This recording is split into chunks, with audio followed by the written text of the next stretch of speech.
ዣናን ጂአን አንዳንድ ጉዳዮች በልቤ ውስጥ ተቀብረው ቆይተዋል። አሁን ካልነገርኩ እኔ ጨርቄ መጣሌ ነው።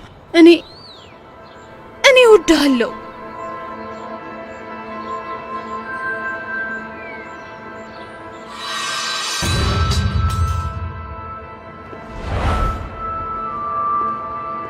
ተጠፋፋን። ሰላም፣ ምን ላምጣ? አንድ ቡና። አመሰግናለሁ። እሺ። ከተገናኘን ረጅም ጊዜ የእውነትም ተቀይረሃል። በዚህ ጠዋት እንድንገናኝ የጠየቅሽኝ ምን ያክል እንደተቀየርኩ ለማየት አይመስለኝም። አንተ ምን ያህል ስራ እንደሚበዛብህ ረስቼው ነበር። አይዞ፣ ጊዜን ብዙም አላባከንብህም። ወደ ጉዳይ ልግባ። ላገኘ የፈለኩት በኑሃን ምክንያት ነው። ምን ነው? ረዳቴ ላንቺ ቅሬታ አቀረበች? አለቋ እንደሚያስቸግራት? እኔ ማወቅ የምፈልገው ለምን ኑሃንን ረዳት ለማድረግ እንደፈለክ ብቻ ነው።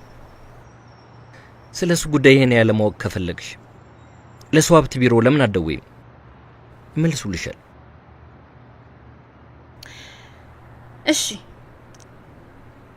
እኔ ስላንተ አላማ አያገባኝም፣ ግን እንደ ኑሃን ታላቅ እህት አንድ ውለታ ጠይቅሃለሁ። ንገሪኝ። የድሮውን ጉዳይ እንዳታነሳ፣ ስለዛ ምንም እንዳትል። ያለፉት አመታት ለሷ ከባድ ነበሩ።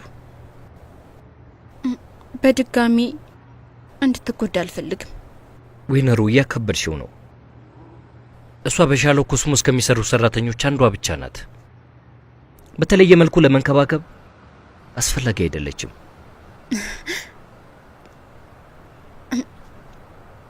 አንተ እንደሱ ማሰብክ ጥሩ ነው። በዚህ ጉዳይ ምክንያት ነው ዛሬ የመጣሁት። ይሄን መስማቴ ያረጋጋኛል። በእርግጥ የድሮ እንዳላነሳ ነግረሽኛል። ግን አንቺ ራስሽ ስላነሳሽው ታውቂያለሽ። በእነዚህ ሁሉ አመታት ወይኗን ማታ ማታ ስልክ እንደደወለችልኝ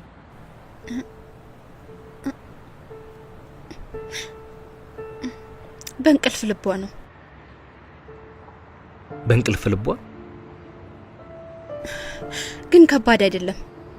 ለንደን በትምህርት ላይ ሳለች በጣም ተጨንቃ ነበር። ስለዚህ በእንቅልፍ ልቧ ነበር። በእንቅልፍ ልቧ ሳለች ለኔና ለሊሉ ትደውል ነበር። ግን ላንተም መደወሏን ዛሬ ገና አወኩኝ። ይቅርታ ስላስቸገረች። ኑሃን ሳታውቅ ነው ያደረገችው። ሳታውቅ?